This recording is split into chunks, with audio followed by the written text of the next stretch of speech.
के हाथ से मरने से पहले भगवान के दर्शन हो जाए तो सबसे अच्छा है। अक्रूर ने कहा ठीक है जाऊंगा। रथ में अक्रूर बैठे, रथ नंदगांव की ओर बढ़ा दिया। शाम का वक्त है, यमुना के किनारे आकर के बैठे। सोचा थोड़ा अंधेरे में जाऊंगा, कुछ लोग देखेंगे कुछ नहीं देखेंगे। अक्रूर सोचने लगे चलो यमुना में नहा लेता हूं। अब अक्रूर यमुना में नहाने के लिए अंदर प्रवेश किया, डुबकी लगाई तो क्या देखा, जल के अंदर भगवान बंसी बजा रहे हैं। ऊपर आते तो रथ पर बैठे हैं, डुबकी लगाते तो जल के अंदर भगवान नजर आते। अक्रूर समझ गए अब मैं कृष्ण को लेके जरूर जाऊंगा। अब कृष्ण नहीं, कंस मारा जाएगा। कंस रथ कुछ आगे को बढ़ाया है।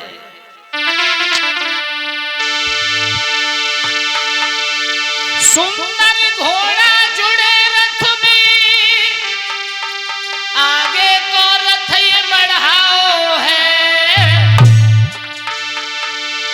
और गिरधारी ने देख लई ये रथ कहां से चली आओ है।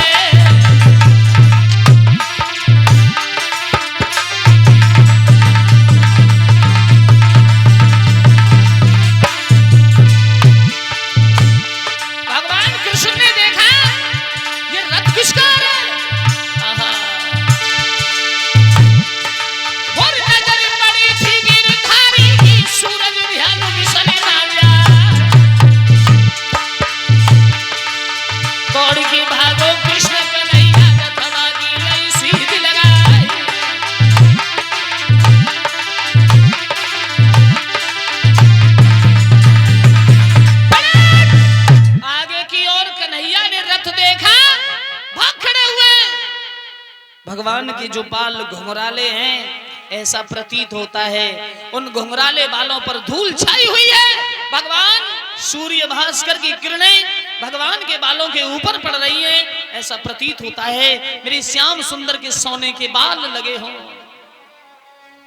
दौड़ करके प्रणाम किया, चाचा प्रणाम।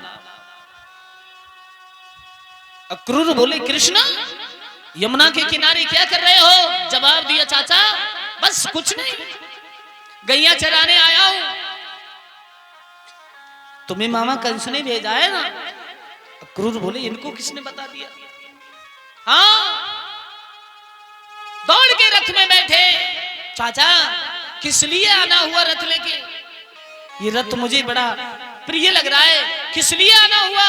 बस यही जवाब मिला, तुम्हारे मामा कंस ने तुम्हें बुलाया है।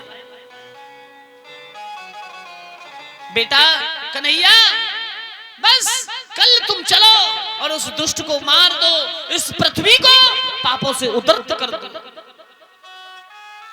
चाचा अब तो शाम हो गई, कल जब होगा तो मैं तुम्हारे साथ मथुरा जरूर चलूंगा, जरूर चलूंगा।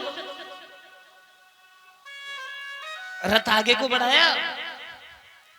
कृष्ण बोले चाचा मुझे एक बात बताओ, आप जैसा धर्मात्मा इंसान उस मथुरा में कंस के दरबार में कैसी जिंदगी काट रहा है?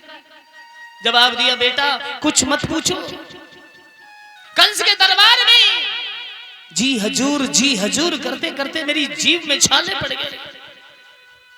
कंस ये कहता है आम नहीं बबूल, तो मुझे कहना पड़ता है बबूल।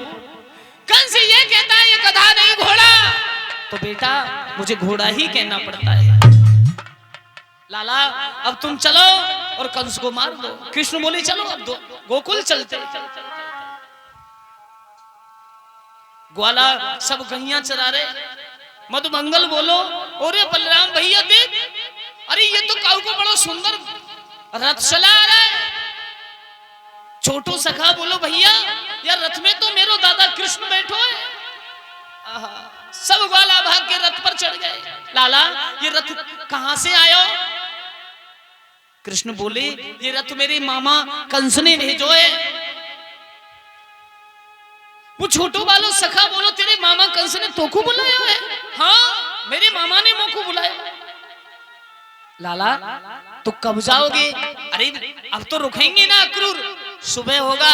लाला जरूर चलेंगे।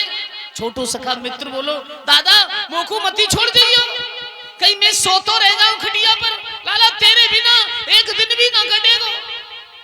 कृष्णा भैया दादा, जब तक मैं तेरे दर्शन ना कर लेता तब तक मैं रोटी भी नहीं खाता। लाला मुझे सांच बताए दे, कहीं ऐसा तो ना होगा कि मैं अपने घर सोता रहूं और तू जा रथ में बैठ के सुबह ही निकल जाए। कृष्ण बोले, नहीं मेरे प्यारे मित्र, नहीं, मैं तो को जरूर अपने साथ लेके चलूंगा। कृष्ण के छोटे छोटे मित्र हैं। मधुमंगल 6 साल को है, श्री दामा 14 वर्ष को है, मनसुका 13 वर्ष को है, कृष्ण 11 वर्ष 3 महीना 21 दिन के हो गए हैं। एक 7 दिन को है, 7 महीना को, छोटे छोटे सखा भगवान कृष्ण के यशोदा मैया के दरवाजे पर रथ पहुंचा है। और जैसे रथ पहुंचा, घंटों की आवाज, यशोदा निकल के आई, अक्रूर तुम? हाँ। क्यों? अरे भैया मैं इसलिए आया हूं, कृष्ण बलराम को बुलाया है। इनके मामा कंस ने रात्रि को पूछते रहे, मेरी माँ देवकी तो ठीक है ना? अक्रूर चाचा, मेरे पिता वसुदेव तो जेल में ठीक हैं। माँ और देवकी की बात सुनी, यशोदा सुन रही थी, तो आंखों से आंसू बहने लगे। कभी ना सोचती थी ये कृष्ण मेरा नहीं है, आज यशोदा रोने लगी, मुंह पर कपड़ा लगा लिया, सोच रही है सुबह होगा, मेरा लल्ला मोकू छोड़ के जाएगा, ये ब्रज सूना हो जाएगा। कृष्ण बोले, अक्रूर मोकू एक बात बताओगे ना? हाँ लाला पूछो। मेरी माँ मेरी याद तो नहीं करती है। ऐसा कौन हो सकता है जिसकी माँ जन्म दे के अपने लाडले को छोड़ दे और कभी जेल में याद ना करे? अक्रूर बोले, लाला कन्हैया, रो रो करके तेरी माँ की जिंदगी कट रही है क्या? हाँ लाला, सुबह हमारे साथ चलो और हमारे साथ चल के तुम कंस को मार दो। जब कंस मर जाएगा ना लाला, तो अपनी माँ देवकी और वसुदेव को कैद से निकाल लेना। कृष्ण बोले, कोई बात नहीं, सुबह होगा मैं जरूर चलूंगा। दोनों भैया बातें बातें करते हुए सो गए। और जब दोनों सो गए, सुबह हुआ, कृष्ण ने वो सुंदर वस्त्र पहने,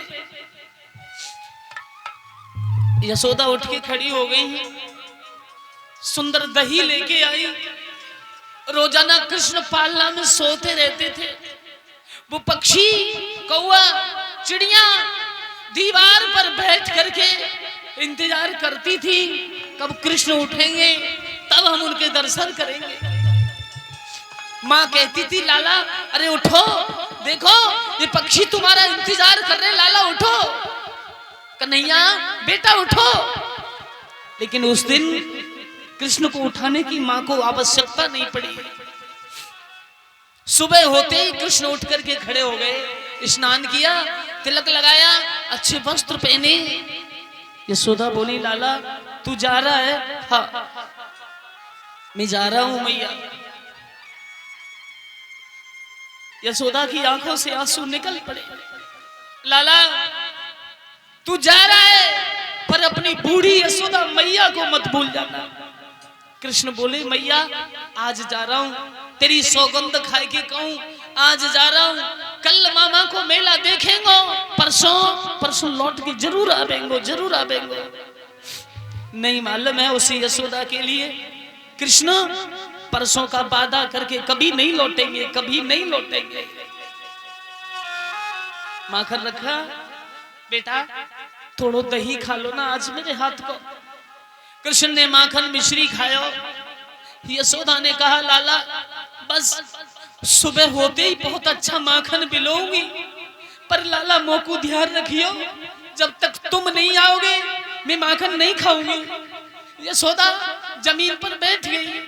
नंद कहने लगे, यशोदा रो नहीं, कोई बात नहीं यशोदा, हम आज जा रहे हैं, कल लाला को मेला दिखा के लौटा के जरूर लेके आएंगे, जरूर लेके आएंगे। सज्जनों, वो माँ की ममता दिल को फाड़े डालती है, वो माँ की ममता दिल को झकझोरती है। कभी यशोदा नहीं सोचा करती थी ये मेरा पालना सूना हो जाएगा। लाला तेरे खेलवे को खिलौना लाला, और देख मैंने तो को 2 नई बंसी मंगाई लाला, मैंने तो को आज तलक ना दी, पर ध्यान रखियो ये बंसी तेरे लिए बजाने के लिए अभी रखी है।